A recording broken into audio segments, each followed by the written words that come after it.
Ini yang cowok. Belum, kita mulai pelajaran pada hari ini. Marilah kita berdoa. Doa dalam hati, mulai.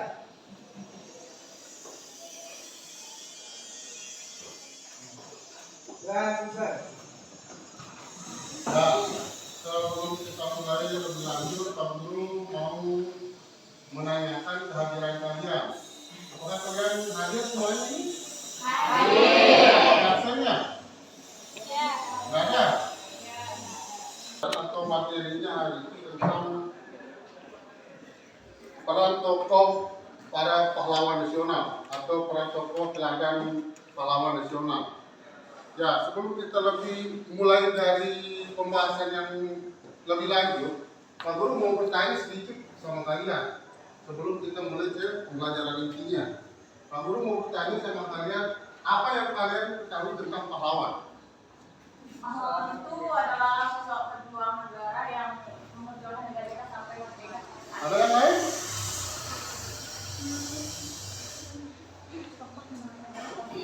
Besaran suaranya baik. Tokoh yang menurut saya, tokoh pahlawan itu tokoh yang menyemangatkan atau menginspirasi kita buat berjuang merdeka. Jadi seperti yang dibilang temennya tadi itu, sosok pahlawan nasional itu adalah apa dia bilang tadi? Sosok apa? Besaran suaranya. Nanti dengar sama temennya yang lain. Kemerdekaan kita sampai mengatakan rasanya negara merdeka sampai saat ini. Ini ya, memang penjelasan temennya tadi itu memang sudah komplit dan sudah pas memang jawaban temennya tadi itu. Tapi sekarang kita akan membahas tentang pahlawan nasional yang dari daerah atau dari daerah masing-masing seperti ya Papua, seperti dari Sumatera. Nanti pokoknya akan di kegiatan intinya nanti kita akan membahas tentang itu. Dan sekarang Pak Guru berharap kalian itu nggak usah kita acak ya. Kalian sudah menentukan kelompok kalian. Kita mulai langsung pembelajaran ini biar kita cepat bisa bekerja 100 hari ini. Ya, silakan sekarang dibagi dulu kelompoknya. Dibagi dulu. Nggak usah Pak Guru yang atur. Kalian sudah besar-besar ini kan. Saat diatur.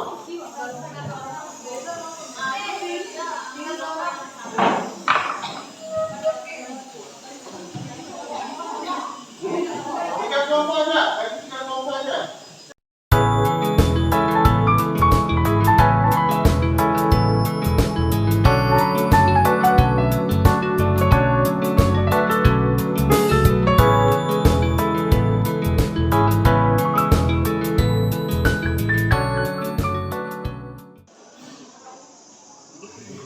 Nah, ini yang pertama.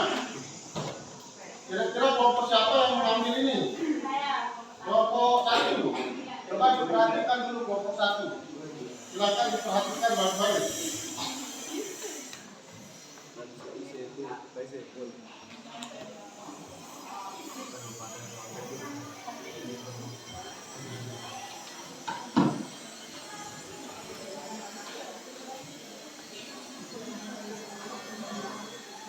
Waktu kita cuma sebentar nih. Dalam artian sebentar itu mengamati masalah tentang ini cuma sebentar. Biar nanti bisa diskusi kita itu lebih panjang sedikit nanti.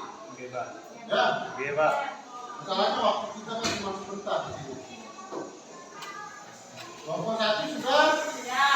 Kalau ini kelompok siapa? Kelompok berapa? Kelompok 2. Silakan kelompok 2 dicermati baik-baik. Apa yang menjadi bahan kalian untuk menentukan masalah yang akan kalian ungkap di setiap dari kalian atau di tugas kalian.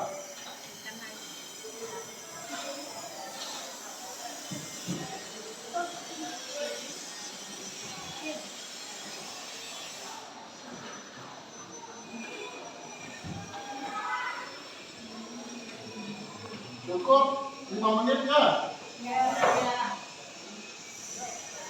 Kelompok 3, silakan dicermati dulu baik-baik.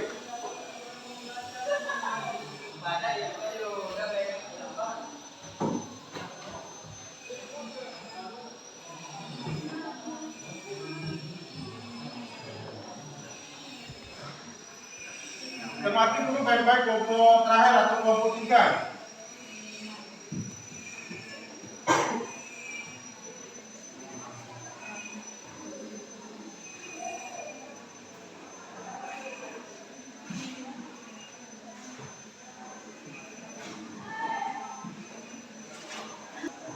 Udah? Udah kelompok 3? LKPD kalian ini kelompok 1 yang mana? Ini kelompok 1. Kelompok 2, nih. Sultan Sarif. Berarti ini kelompok 3. Nah, nanti kelompok yang pertama presentasikan, dia faktanya langsung untuk ya? Ya. Oke. Ada tolong yang materi itu. Iya, itu dari sekarang. Ini fotonya. Dia itu pahlawan nasional dari kalangan raja. Asalnya dari mana, Cendra? Materi. Dari Riau. Dari Riau. Kalangan raja. Dia raja keberapa? Kedua. Dari pahlawan nasional dari Sultan Sarif Kasim. Nama kelompoknya ditulis. Saudara Kasim. Kamu nanya lagi Pak? Oh iya, kenapa? Kenapa pensiunnya dari? Oh iya. Kenapa kepalanya tadi? Sudah presentasi satu orang aja atau perwakilan kelompoknya. Kalau sudah selesai membaca ini berarti langsung balik lagi, baru ditanyakan sama kelompok yang lain. Ayo dikerjakan aja dulu.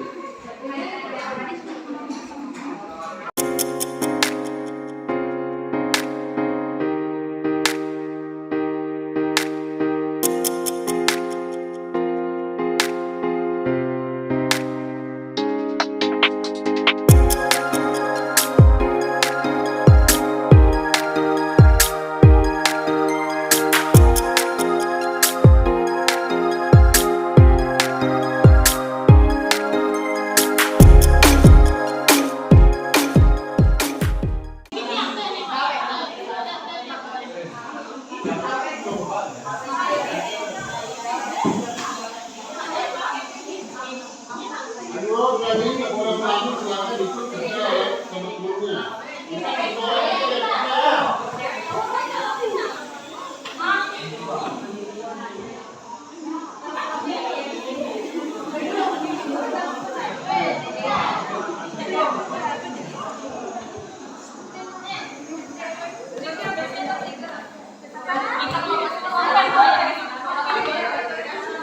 Jangan apa-apa di sini.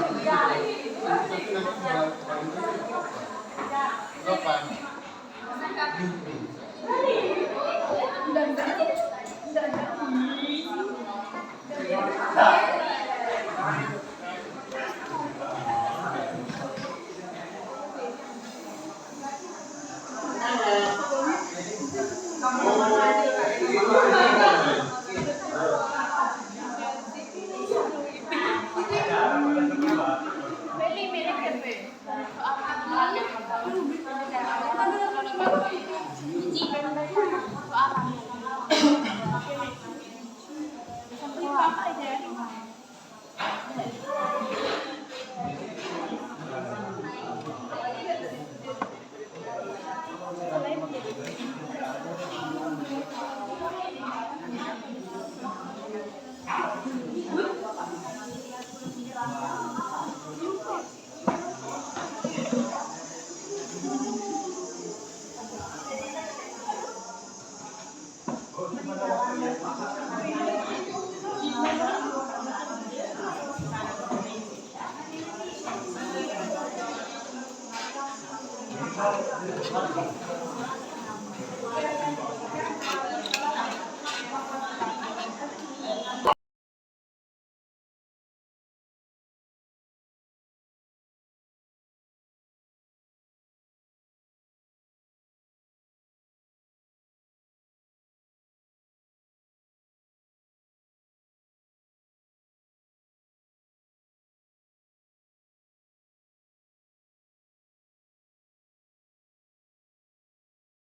Saya berhasil. Sama pahlawan, bangga. Bangga sama pahlawan semua. Boleh banget. Ya Allah kayak suami sapi.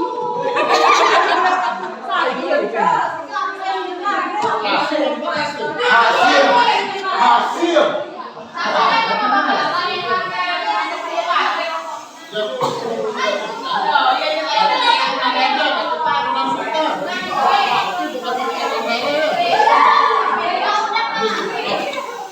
Bukan pahlawan.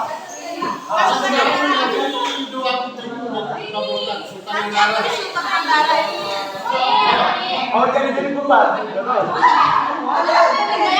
Gue laku beli kan?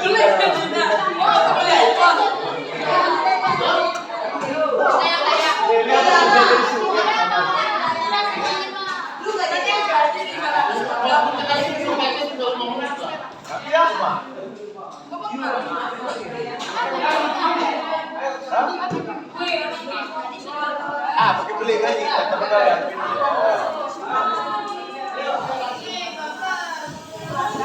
udah ini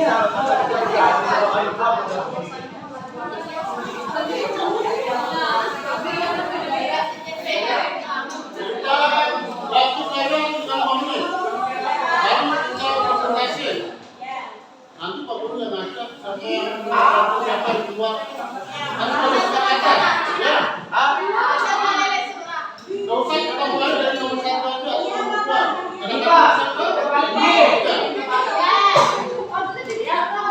Tapi nggak berani kita terlalu banyak ngomong-ngomong masalah dari orang-orang sensitif aja sekarang.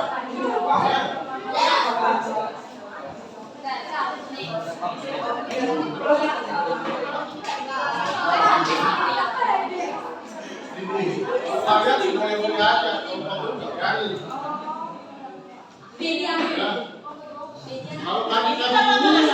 Kalau kami semua bapak ibu kalian itu asalkan oleh ibu aja.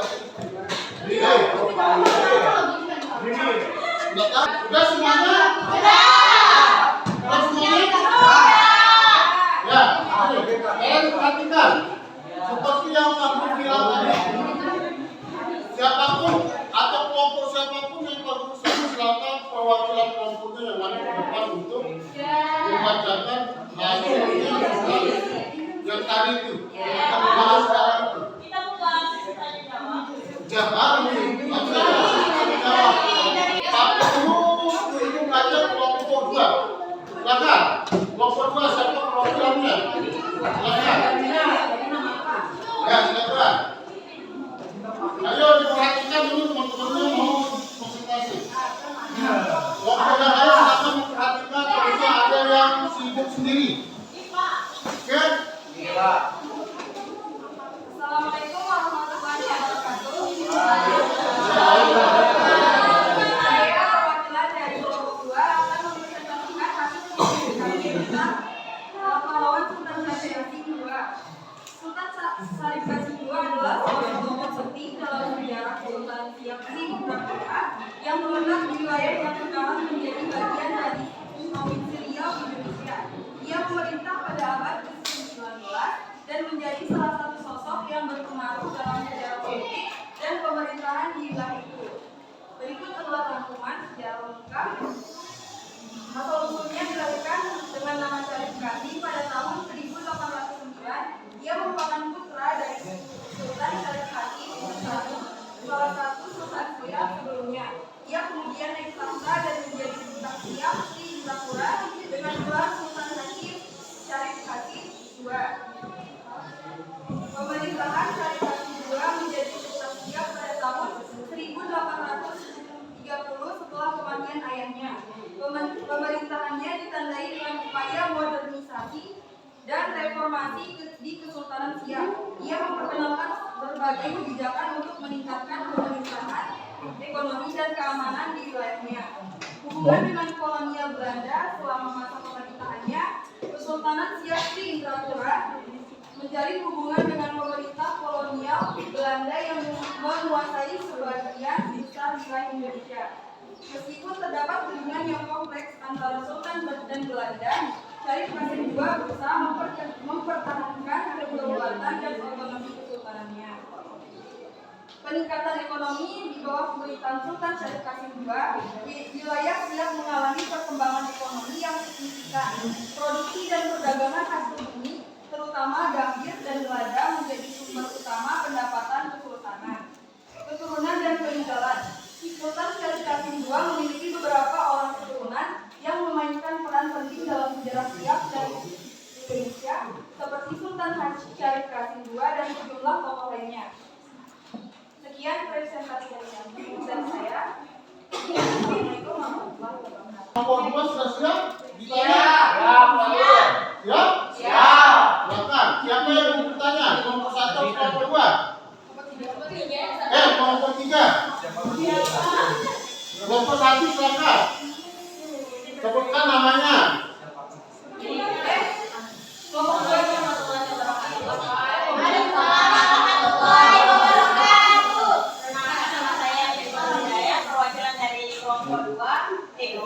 dari kelompok 1 akan bertanya ke kelompok 2. Sebutkan pelajaran apa saja yang kita bisa dapatkan dari perjuangan Syarif Qasim II. Apa doang dulu? Ulang sekali biar tahu solusi dan jalan. Sebutkan pelajaran apa saja yang kita bisa dapatkan dari perjuangan Syarif Qasim II.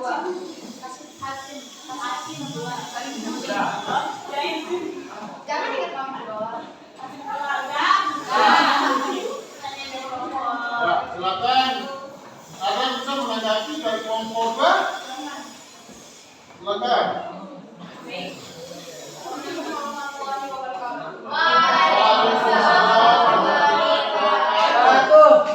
Di sini saya akan menjawab pertanyaan dari kelompok 1.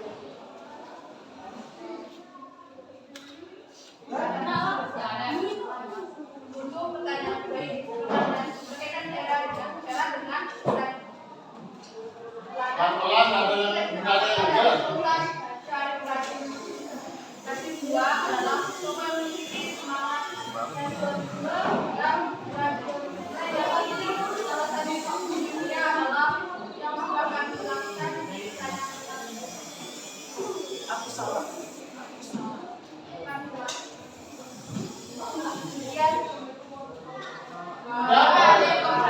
Sudah kelompok yang bertanya tadi kelompok 1 sudah jelas? Tinggal ada lagi pertanyaan buat kelompok 2? Silakan. Berdiri, sebutkan namanya. Biar kita tahu sama Assalamualaikum warahmatullahi wabarakatuh. Saya perwakilan dari kelompok 3 ingin bertanya kepada kelompok 2.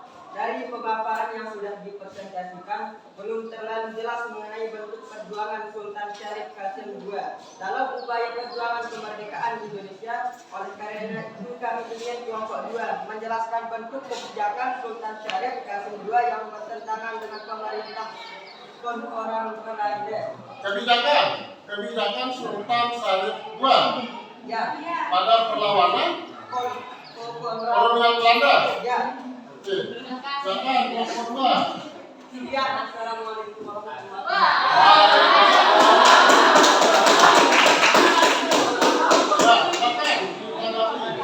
menanggapi pertanyaan dari kelompok 1. Ada beberapa kebijakan Sultan Syarif Qasim II yang bertentangan dengan pemerintah kolonial Belanda. Di antaranya setia dan mendukung penuh atas kemerdekaan Indonesia. Bahkan Sultan Syarif Qasim II rela menyerahkan hartanya untuk membantu perjuangan kemerdekaan Indonesia. Bisa diterima? Kelompok 3 sudah masih? Hah? Ya. Ya. Ada lagi atau cuma aja pertanyaan? Kelompok 2 aja ya? Terima kasih untuk kelompok 2. Sekarang mana ya? Ada yang lain dulu terpilih yang akan kita dulu. Biar ada sedikit kedengaran lah. Ya.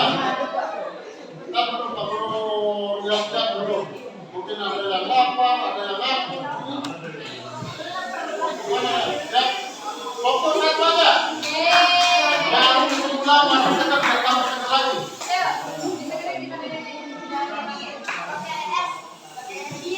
Suaranya sarannya. Ya Pak Guru Tony Pak. Assalamualaikum warahmatullahi wabarakatuh. Jadi saya perwakilan dari kelompok 1 akan membacakan hasil kesimpulan atau rangkuman yang kami dapat tentang Frans Kaisiepo. Frans Kaisiepo adalah seorang tokoh perjuangan kemerdekaan Papua yang lahir pada 10 Oktober 1921 di Biak. Dia tumbuh di tengah masyarakat yang kaya akan budaya dan tradisi Papua. Masa awalnya itu, Frans Kaisiepo tumbuh dalam lingkungan yang memperkenalkan pada kekayaan budaya dan adat istiadat Papua. Pendidikan formalnya dimulai dari sekolah dasar Belanda di Biak. Di mana ia mengenal pengetahuan Barat namun tetap melestarikan nilai-nilai Papua. Aktivitas politik Frans Kaisiepo aktif dalam gerakan kemerdekaan Papua. Ia menjadi salah satu pemimpin yang memperjuangkan hak-hak politik, budaya, dan ekonomi rakyat Papua. Kaisiepo berkomitmen untuk mendorong Papua menjadi negara merdeka terpisah dari Indonesia. Peran dalam perjuangan Papua. Sebagai bagian dari perjuangan politik, Kaisiepo memiliki peran penting dalam organisasi Papua. Ia pernah menjabat sebagai Ketua Dewan Nasional Papua dan berusaha secara diplomatis untuk mendapatkan pengakuan internasional atas hak-hak rakyat Papua. Pengakuan internasional. Frans Kaisiepo terus aktif dalam perjuangan pengakuan internasional untuk Papua. Upaya bertujuan untuk mendukung hak-hak politik dan kemerdekaan bagi rakyat Papua di forum-forum internasional. Peninggalan dan penghargaan Frans Kaisiepo. Meskipun perjuangannya untuk kemerdekaan Papua belum sepenuhnya tercapai, warisannya sebagai pejuang kemerdekaan tetap dihormati dan diingat oleh banyak orang di Papua dan Indonesia. Namanya tetap diabadikan sebagai salah satu tokoh penting dalam sejarah perjuangan kemerdekaan Papua. Frans Kaisiepo meninggal pada tahun 1979. Namun semangatnya dalam memperjuangkan hak-hak rakyat Papua dan perannya dalam upaya memperoleh pengakuan internasional bagi Papua tetap menjadi inspirasi bagi banyak orang. Ia diakui sebagai salah satu pahlawan kemerdekaan Papua yang memiliki komitmen kuat terhadap kemerdekaan dan hak-hak rakyat Papua. Mungkin ini saja hasil kesimpulan kami. Sekian, terima kasih. Assalamualaikum warahmatullahi wabarakatuh. Ada yang bisa mau bertanya dari kelompok 1 atau kelompok 2 atau kelompok 3? Saya Bapak. Kelompok berapa? Kelompok 3? Ya, silakan. Untuk kelompok 1 silakan perhatikan temannya yang bertanya. Assalamualaikum warahmatullahi wabarakatuh. Waalaikumsalam warahmatullahi wabarakatuh. Saya perwakilan dari kelompok 3 ingin bertanya ke kelompok 1. Sebutkan salah satu contoh kenapa Frans Kaisiepo bisa menjadi pahlawan nasional. Sekian, assalamualaikum warahmatullahi wabarakatuh. Mau langsung jawab apa mau di mana ini? Mau apa? Ada juga ada pertanyaan dari teman yang lain. Atau mau ditangkap dulu? Langsung ditanggapi, silakan. Yang menanggapi juga jawaban teman itu, kalau teman itu silakan disebut namanya. Ya, silakan berhadapan, nggak apa-apa. Pertanyaan dari kelompok 3. Yaitu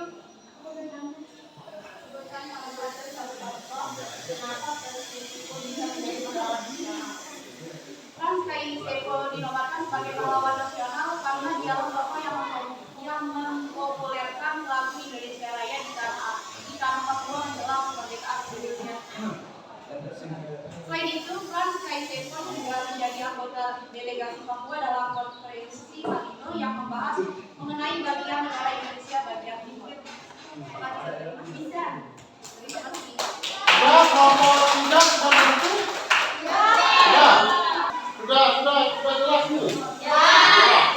Kalau memang sudah jelas, sekarang ini Pak Guru sangat berterima kasih sama kalian semua bahwa pada hari ini hasil diskusi kita hari ini lumayan lumayan lebih bagus. Bukan kita bilang bagus, ya, tapi sedikit ada perubahan dari pelajaran yang kemarin. Ya, atau sebelumnya. Nah, ini yang sebenarnya kita harapkan sama kalian. Ya, hal-hal yang seperti ini yang kita harapkan sama kalian. Kalian harus proaktif. Ini, pelajaran apa saja yang kalian dapatkan dari tokoh yang 3 tadi, yang kalian bahas dan 3 tadi. Teladan apa saja yang kalian dapatkan? Ayo, siapa yang bisa? Yang pertama dulu, kelompok pertama dulu. Karena 3 pahlawan Ya, ini, masa menurut kamu aku? iya, 3 pahlawan ini tuh menjadi pahlawan tapi dengan versi mereka masing-masing. Contohnya kan ada yang dari kalangan kerajaan atau sultan, terus ada yang dari musik dan ada juga yang dari warga desa. Jadi menurut saya kita menjadi pahlawan itu dan tidak mesti sama seperti orang-orang yang lain, harus berperang untuk bisa menjadikan diri kita pahlawan. Sebenarnya bisa dengan menjadi diri sendiri dan mengasah kemampuan supaya orang bisa mengenal kita seperti siapa tokoh juga Ismail Marzuki. Dia dengan hobinya, dengan kemampuannya bisa menjadi sosok pahlawan untuk Indonesia. Karena waktu kita sudah habis, minggu depan kita lanjut lagi ke materi tentang pahlawan nasional. Ya. Dan untuk saat ini, kesimpulan yang kita dapat pada hari ini, teladan apa saja yang kita harus jalankan, kita harus lakukan di kehidupan kita sekarang ini. Contohnya, teladannya seperti yang disebut anaknya Sultan Hasim senang berbagi, ya, senang berbagi dan kompak selalu. Contohnya seperti Sultan Said itu selalu kompak sama teman-temannya Sultan ini untuk untuk melawan kolonial Belanda. Ya, dan yang terbaik mengenai bukan dari kita harus berperan aja. Terus kita bisa dikatakan seorang pahlawan seperti dibilang tadi itu. Ya, ini seperti yang dibilang tadi teman ini dari diri kita sendiri. Ya, cukup kita cukupkan hari ini untuk pertemuan kita. Minggu depan kita lanjut ke pahlawan nasional selanjutnya. Silakan, mungkin ada dari yang lain mungkin bisa kita berdoa. Ayo, mencoba. Mari kita bersama menutupnya dengan berdoa. Berdoa dalam hati, mulai. Doa selesai. Sekian, assalamualaikum warahmatullahi wabarakatuh.